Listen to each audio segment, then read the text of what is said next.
Hello friends, स्वागत है आपका लॉग्यान चैनल पर। आज के इस वीडियो लेक्चर में हम बात करेंगे इकोनॉमी के सेकंड लेक्चर है ये, और इसमें बात करेंगे अर्थव्यवस्था के बारे में, अर्थशास्त्र के बारे में। अर्थशास्त्र के बारे में क्या परिभाषाएं हैं, कौन फादर ऑफ मॉडर्न इकोनॉमिक्स कहा जाता है, अर्थशास्त्र, अर्थव्यवस्था और अर्थशास्त्र से संबंधित कुछ ऐसे टर्म जिनकी परिभाषा आपको आगे पढ़ने के लिए जाननी चाहिए।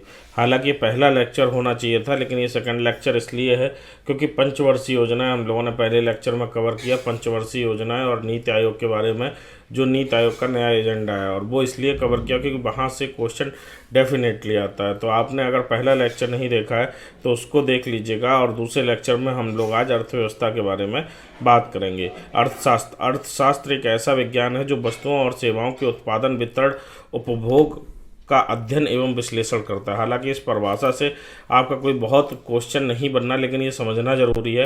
अर्थशास्त्र काय का विज्ञान है, किस चीज़ का विज्ञान है, किस चीज़ का साइंस है। ये वस्तुओं और सेवाओं के, वस्तु और सेवा, सर्विसेज एंड गुड्स के उत्पादन, प्रोडक्शन, वितरण, डिस्ट्रीब्यूशन और उपभोग, कंजम्पशन का अध्ययन करता है और विश्लेषण करता है।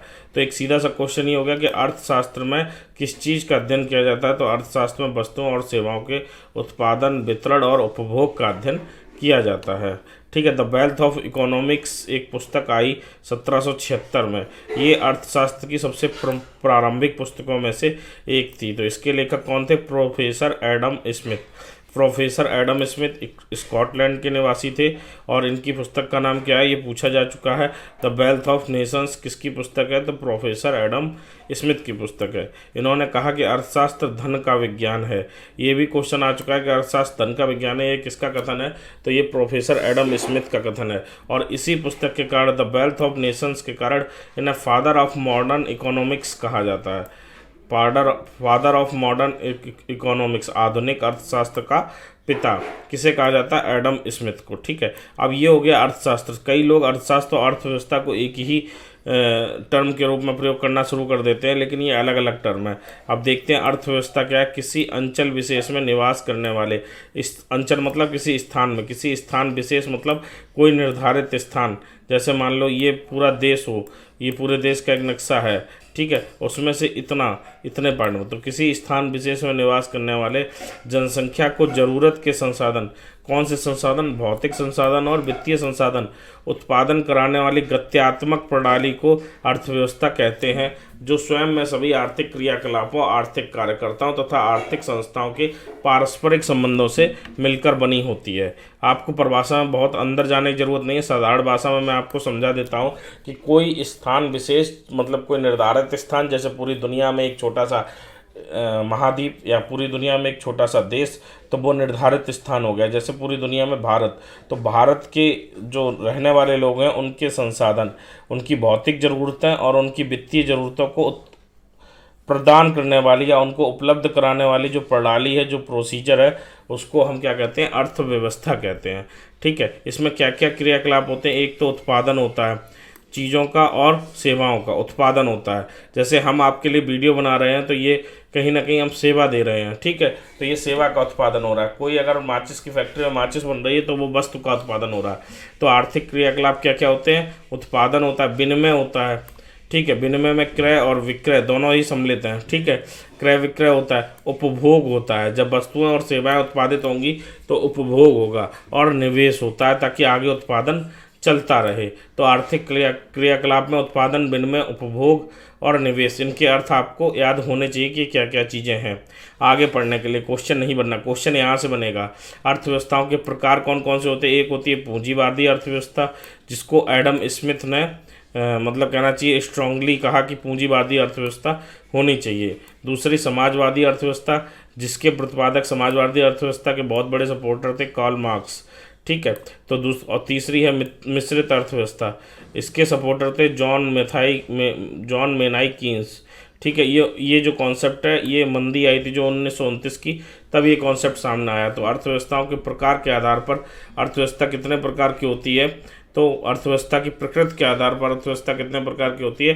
3 प्रकार की होती है। एक पूंजीवादी अर्थव्यवस्था, एक समाजवादी अर्थव्यवस्था और तीसरी मिश्रित अर्थव्यवस्था। अब पूंजीवादी अर्थव्यवस्था में देख लेते हैं क्या क्या होता है। प्रोफेसर एडम स्मिथ के विचारों ने इसको जन्म दिया। इसमें सरकार अर्थव्यवस्था में कोई हस्तक्षेप नहीं करती। सरकार की अहस्तक्षेप की नीति होती है, मतलब कंपनियां जैसे चाहें वैसे चलनी चाहिए। सरकार नियम कानून बना सकती है, लेकिन सरकार ना तो कंपनी चला सकती है, ना ही उसके कंपनी के संचालन में किसी प्रकार का हस्तक्षेप कर सकती है ना। वाणिज्य व उद्योग के क्षेत्र में भी बहुत कम हस्तक्षेप करती है। एक तो हस्तक्षेप बिल्कुल नहीं करेगी, लेकिन दूसरा अगर जरूरत भी पड़े तो बहुत कम हस्तक्षेप करती है। श्रम विभाजन की नीति अपनाई जाती है और बाजार की शक्तियों को मांग व पूर्ति की स्वतंत्रता होती है कि जिस हिसाब से डिमांड हो या जिस हिसाब से पूर्ति हो। अब इसका एग्जाम्पल हम आपको दे सकते हैं कि जैसे अपने यहाँ सार्वजनिक वितरण प्रणाली है, तो कहीं ना कहीं ये क्या है, ये पूंजीवादी व्यवस्था के विरुद्ध है। क्योंकि पूंजीवादी व्यवस्था में मांग व पूर्ति जो है वो अपने तरीके से चलनी चाहिए। जैसे गेहूं की डिमांड बढ़ेगी वैसे वैसे उसका रेट बढ़ेगा, तो मांग व पूर्ति अपने तरीके से चलनी चाहिए बाजार की शक्तियों के अनुसार, ठीक है। लेकिन ये जो सामाजिक वितरण प्रणाली है कहीं ना कहीं पूंजीवादी अर्थव्यवस्था के अगेंस्ट है। वो है क्या, वो हम आगे चल के आपको दिखाएंगे। वो इसलिए ज़रूरी है क्योंकि हर व्यक्ति को भोजन मिल पाए। तो पूंजीवादी अर्थव्यवस्था में किसी व्यक्ति के भोजन की कोई चिंता नहीं होती, बल्कि पूंजीपतियों के लाभ की सबसे ज़्यादा चिंता होती है, ठीक है। मंदी किस कंडीशन को कहते हैं? जब आर्थिक स्थिरता आ जाती है, मतलब आर्थिक रूप से कोई भी चीज़ गतिमान नहीं है, आर्थिक रूप से सभी चीज़ें स्थिर हो गई हैं और बेरोजगारी बहुत ज़्यादा बढ़ जाती है, डिमांड कम हो जाती है। क्योंकि बेरोजगारी कम है, लोगों के पास सैलरी नहीं है, लोगों के पास इनकम नहीं है, तो डिमांड अपने आप कैसी आ जाएगी, नीचे आ जाएगी। और जब डिमांड कम होती है तो उसके बाद महंगाई, मुद्रास्फीति बढ़ती है, महंगाई बढ़ती है, ठीक है। डिमांड कम है, महंगाई ज़्यादा है, आर्थिक स्थिरता है, अस्थिरता है, आर्थिक स्थिरता है, मतलब आर्थिक रूप से कुछ भी आगे नहीं बढ़ रहा है, और बेरोजगारी है, तो ये मंदी की कंडीशन होती है। अर्थव्यवस्था के प्रकार देख लेते हैं। पूंजीवादी अर्थव्यवस्था में सरकारी हस्तक्षेप की नीति है और मांग व पूर्ति को छोड़ दिया जाता है। कीमत कौन निर्धारण करता है? बाजार निर्धारण करता है। निजी स्वामित्व, प्राइवेट कंपनियां सबसे ज़्यादा होती हैं। बाजार में प्रतियोगिता या बल का प्रोत्साहन होता है। अनुज्ञप्ति की आवश्यकता नहीं होती, किसी प्रकार के लाइसेंस की आवश्यकता नहीं होती बिजनेस करने में।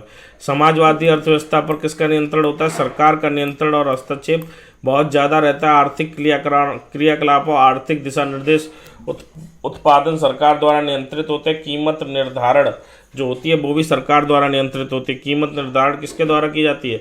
सरकार द्वारा। सरकार का स्वामित्व होता है, कंपनियों पर निजी क्षेत्र का स्वामित्व नहीं होता है। सरकार द्वारा कार्य व नियंत्रण प्रतियोगिता की अनुपस्थिति रहती है, क्योंकि सरकार ही डिमांड और सरकार ही पूर्ति कर रही है, प्रतियोगिता है ही नहीं, ठीक है। और अनुज्ञप्ति की प्रक्रिया होती है। अगर मान लो किसी को बिजनेस करने को दिया भी जाता है तो उसके लिए अलग से लाइसेंस की व्यवस्था की जाएगी। अब मिश्रित अर्थव्यवस्था क्या होती है? यहाँ पर कुछ ऐसे क्षेत्र हैं जहाँ सरकारी नियंत्रण होता है और कुछ ऐसे क्षेत्र हैं जहाँ हस्तक्षेप नहीं होता। मतलब दोनों के गुण हो गए ना, पूंजीवादी के भी और समाजवादी के भी, ठीक है। सरकार का निर्देशन, बाजार की शक्तियाँ दोनों बाजार की भूमिका में रहते हैं। कीमत निर्धारण सरकार करती है और बाजार द्वारा भी होता है। जैसे MSP क्या है? Minimum selling price, minimum selling point जो होता है या प्राइस जो होता है वो क्या है? वो सरकार द्वारा निर्धारित करती है। लेकिन जब MSP से ऊपर की बात आती है तो वो बाजार नियंत्रण करता है, ठीक है। तो सरकार का स्वामित्व कुछ क्षेत्रों में होता है, कुछ क्षेत्रों में निजी स्वामित्व होता है। जैसे सरकार का स्वामित्व, एक समय ऐसी स्थिति थी कि जो मिट्टी का तेल था वो केवल सरकार द्वारा ही बेचा जाता था, सरकार ही उसका सब कुछ कर सकती थी और कोई उसका कुछ नहीं कर सकता था, ठीक है। कई प्रतियोगिताएं रहेंगी, कई प्रतियोगिताएं नहीं रहेंगी। कुछ क्षेत्रों में अनुज्ञप्ति की आवश्यकता होगी, कुछ क्षेत्रों में अनुज्ञप्ति की आवश्यकता नहीं होगी। तो मिश्रित अर्थव्यवस्था, हमारी समस्या आप समझ गए होंगे। क्वेश्चन आपसे इस तरीके से पूछा जाएगा कि निम्न में से कौन पूंजीवादी अर्थव्यवस्था का गुण है या निम्न में से कौन समाजवादी अर्थव्यवस्था का गुण है, तो आपको आंसर उसका देना होगा। कीमतों का निर्धारण किस प्रकार से होता है? बाजार कीमत क्रियाविधि, एक होती है प्रशासित कीमत क्रियाविधि और एक होती है मिश्रित कीमत क्रियाविधि। ये तीनों कॉन्सेप्ट भी यहीं से निकले हुए हैं। अब बाजार कीमत क्रियाविधि क्या है कि क्रेताओं और विक्रेताओं के बीच आपस में मुक्त रूप से सौदेबाजी होती है कि ये सामान है, ये आप खरीद लीजिए, और उसने कहा इसका इतना रेट दूंगा, और वहाँ पर हो सकता है बोली लग जाए, हो सकता है कुछ भी हो जाए। तो वो बाजार, जैसे बाजार चलेगा, जैसे डिमांड होगी, जैसी सप्लाई होगी, वैसे बाजार कीमत क्रियाविधि निर्धारित होगी। प्रशासित कीमत क्रियाविधि में क्या है कि सौदेबाजी नहीं होगी, जो सरकार ने रेट तय कर दिया उसी रेट पर चीज़ें खरीदी बेची जाएंगी, ये बाजार कीमत क्रियाविधि हो गई। और तीसरा मिश्रित क्रियाविधि क्या है कि जिस मामले में सरकार निर्धारित करना चाहेगी उसमें सरकार निर्धारित कर देगी, और बाकी मामले में क्या होगा, बाकी मामले में बिल्कुल जो कंपटीशन है वो अपने अनुसार होगा। अब मैं आपसे एक क्वेश्चन पूछता हूँ, मैंने आपको जब मेडाइवल हिस्ट्री पढ़ाई थी तो आपको बताया था कि अलाउद्दीन खिलजी का जो बाजार नियंत्रण की प्रणाली थी उसमें क्या एक ऐसी चीज़ थी जो आपको यहाँ लक्षण देखने को मिलता है। क्या अलाउद्दीन खिलजी की जो बाजार नियंत्रण प्रणाली थी वो बाजार बाजार कीमत क्रियाविधि थी, या प्रशासित कीमत क्रियाविधि थी, या मिश्रित कीमत क्रियाविधि थी? ये आप हमको बताइए कमेंट बॉक्स में। ठीक है, ये क्वेश्चन मैं आपसे पूछ रहा हूँ, कमेंट बॉक्स में मिशन एपीओ लिखना बिल्कुल ना भूलिए, और हम आपको इसी तरीके के अच्छे से अच्छे कंटेंट उपलब्ध कराते रहेंगे। अब देश की बात कर लेते हैं, ये भी आ चुका है एक बार क्वेश्चन, पहली दुनिया के देश, दूसरी दुनिया के देश और तीसरी दुनिया के देश, चौथी दुनिया के देश। तो किसको पहली दुनिया के देश कहा जाता है, किसको तीसरी दुनिया के देश कहा जाता है, या किसको चौथी दुनिया के देश कहा जाता है, आइए देख लेते हैं। तो पहली दुनिया के देश कौन से हैं? जो पूर्णतः रूप से विकसित हो चुके हैं, और ये अधिकतर जो 90% है ये पूंजीवादी देश है। इसके उदाहरण है अमेरिका है, फ्रांस है, इंग्लैंड है आदि। ये पूर्ण रूप से विकसित हो चुके हैं औद्योगिकीकरण के कारण। ठीक है, और इसमें मुख्य रूप से यूरोप के देश आते हैं। तो पहली दुनिया के देश कौन से हैं? जो विकसित देश है। दूसरी दुनिया के देश संक्रमणकालीन अर्थव्यवस्था वाले देश, ऐसी अर्थव्यवस्था जहां पर अभी रूस पहले इसमें था और अब चीन है, इसमें केवल चीन ही दूसरी दुनिया का देश है। इसमें संक्रमणकालीन अर्थव्यवस्था मतलब ये ना तो पूर्ण रूप से विकासशील है, ना ही पूरी तरीके से विकसित है। तो इसमें इस समय केवल चीन एक ऐसा देश है जो दूसरी दुनिया का देश कहलाता है, संक्रमणकालीन अर्थव्यवस्था में है। तीसरी दुनिया का देश कौन से हैं? जो मिश्रित अर्थव्यवस्था वाले देश हैं, और ये विकासशील देश है। तीसरी दुनिया के देश में भारत आता है, साउथ अफ्रीका आता है, ब्राज़ील आता है। ये सभी देश किसमें आते हैं? ये सभी तीसरी दुनिया के देश कहलाते हैं। और तीसरी दुनिया के देश अधिकतर वो देश हैं जो कभी ना कभी उपनिवेशवाद के शिकार रहे हैं। उपनिवेशवाद आप जानते हैं ना क्या है? जो इंग्लैंड ने अपने ऊपर उपनिवेश बना के नियंत्रण किया वही उपनिवेशवाद है, और ये बहुत से देशों पर इंग्लैंड द्वारा किया गया था। इसी को कहते हैं तीसरी दुनिया के देश। और चौथी दुनिया के देश वो देश हैं जो पूर्ण रूप से अभी अविकसित हैं। इनके पास ना तो विकासशील की श्रेणी में आते हैं, ना विकसित की श्रेणी में आते हैं, बल्कि अविकसित है। इनके विकास करने का प्रयास किया जा रहा है। इसमें अधिकतर साउथ अफ्रीका या अफ्रीका महाद्वीप के जो देश हैं वो आते हैं। ठीक है, तो इस तरीके से आपने पहली दुनिया, दूसरी दुनिया, तीसरी दुनिया के देश देख लिए। अब यहाँ से भी क्वेश्चन बन के आता है उत्पादन क्षेत्र। हमारी कोशिश है आपको शॉर्ट से शॉर्ट में अच्छे से अच्छा समझा पाए, ताकि आपके सभी क्वेश्चन सही हो पाए। अब प्राथमिक क्षेत्र, उत्पादन क्षेत्र तीन तरीके से होता है, एक प्राथमिक, एक द्वितीयक, एक तृतीयक क्षेत्र। और ये मानिए कि अगर 3 बार एग्जाम पीएससी ले रहा है तो उसमें से 1 से 2 बार ये तीनों क्षेत्रों में से एक से क्वेश्चन आ जाएगा। तो आइए देख लेते हैं क्या है। नैसर्गिक या प्राकृतिक संसाधनों का प्रत्यक्ष रूप से प्रयोग करके या दोहन करके जिन वस्तुओं का उत्पादन किया जाता है वो प्राथमिक वस्तुएं, और इन वस्तुओं के उत्पादन से संलग्न क्षेत्र को प्राथमिक क्षेत्र कहते हैं। जैसे कृषि एवं संबंध क्षेत्र, वानिकी का क्षेत्र, मत्स्य क्षेत्र, खनन एवं उत्खनन का क्षेत्र, ये हो गया प्राथमिक क्षेत्र। द्वितीय क्षेत्र कौन सा होता है? प्राथमिक वस्तुओं के मूल्य में वर्धन द्वारा जिन वस्तुओं का उत्पादन किया जाता है उसे द्वितीय वस्तुएं अथवा उनके उत्पादन में संलग्न संस्था का संरचना को द्वितीय क्षेत्र कहते हैं। मतलब प्राथमिक वस्तुओं के मूल्य वर्धन द्वारा, जैसे प्राथमिक रूप से चूना मिलता है, मूल्य वर्धन क्या कर देते हैं, उसमें और कुछ चीजें मिला के सीमेंट बना देते हैं, तो मूल्य वर्धन हो गया ना। तो मूल्य वर्धन द्वारा जो, जैसे प्राथमिक रूप से गेहूं मिलता है और उसको फर्मेंटेशन करके उसको ब्रेड में बदल देते हैं, तो ये हो गया ना द्वितीयक वस्तुएं। तो विनिर्माण का क्षेत्र जो है, मैन्युफैक्चरिंग का क्षेत्र जो है, निर्माण का क्षेत्र है ना, कंस्ट्रक्शन का क्षेत्र, और जल विद्युत तथा गैस आपूर्ति का क्षेत्र, ये सब क्या है? ये है द्वितीयक क्षेत्र में आते हैं। ठीक है, मतलब अगर ओरिजिनल रूप से जो चीज़ें हैं वो प्रयोग की जाए तो प्राथमिक क्षेत्र में, ओरिजिनल में कुछ बदलाव किया है तो वो आ गए द्वितीयक के क्षेत्र में। और तृतीय क्षेत्र कौन सा है? जो सेवाओं का सृजन किया जाता है, जो सेवाएं होती हैं, सर्विसेज होती है, जैसे होटल में जा रहे हैं, रेस्तरां में जा रहे हैं, है ना, व्यापार करने जा रहे हैं, या परिवहन संचार की सेवाएं हैं, या फिर हम आपको ये वीडियो पढ़ा रहे हैं तो वीडियो के माध्यम से जो सेवा हो रही है, ये सभी सेवाएं किसमें आती हैं? तृतीय क्षेत्र में आती हैं। तो आप प्राथमिक क्षेत्र, द्वितीय क्षेत्र, तृतीय क्षेत्र समझ लिया आपने। यहाँ से क्वेश्चन भी बनता है, और दूसरा पॉइंट ये भी है कि यहाँ से आपको ये समझ में आएगा कि आगे जब हम कभी ये प्रयोग करेंगे टर्म्स तो आपको दिक्कत नहीं होगी। अब वस्तुओं के बारे में बात करते हैं। वस्तुएं दो प्रकार की होती है, एक प्राकृतिक वस्तु होती है जो प्रकृति द्वारा निर्मित या उत्पादित है, जैसे फल। दूसरी होती है द्वितीयक वस्तु। द्वितीयक वस्तुओं में एक होती है माध्यमिक वस्तु और एक होती है अंतिम वस्तु।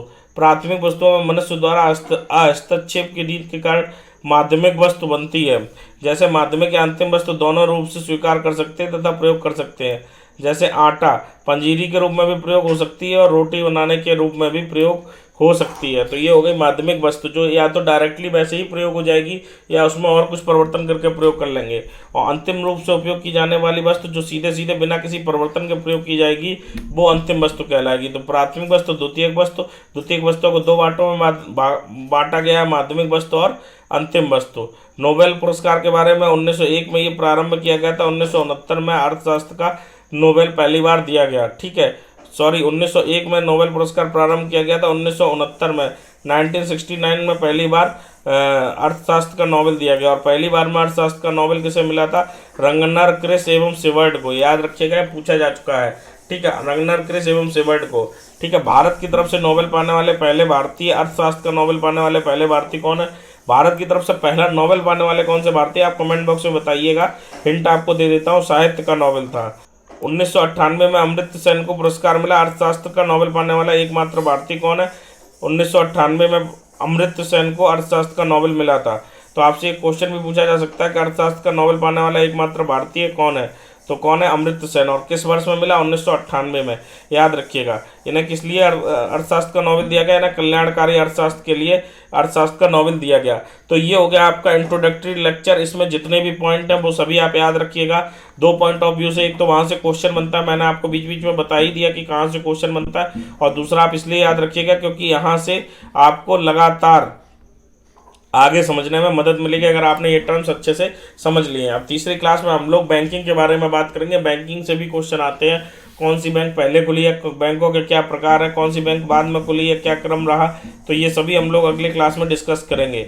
इस क्लास में इतना ही। आपको वीडियो कैसा लग रहा है कमेंट बॉक्स में जरूर बताइएगा। मिशन एपीओ लिखना मत भूलिएगा। वीडियो को लाइक कीजिएगा, शेयर कीजिएगा। हम आपके लिए इसी तरीके का फ्री कंटेंट लेके आते रहेंगे। जिन लोगों को नहीं पता उनको बता दूं कि यूपी एपीओ की क्लास लॉगयान पर एकदम निःशुल्क चल रही है, और यूपी एपीओ का जो टेस्ट सीरीज है वो भी लॉगयान ऐप पर बहुत जल्दी आ जाएगी। लॉगयान का ऐप लॉन्च होने वाला है, तो वहाँ पर आपको इसकी टेस्ट सीरीज मिल जाएगी। बाकी ये जो पूरी क्लासेस आपकी चल रही हैं, जो पेड कोर्स था उसको मैंने फ्री में प्रोवाइड कराया है पूरी तरीके से। तो जो आपकी क्लासेस चल रही हैं इनकी जो PDF है वो आपको टेलीग्राम चैनल पर मिल जाएगी, जिसका लिंक डिस्क्रिप्शन में है। तो मिलेंगे फिर आपसे अगले वीडियो में। धन्यवाद।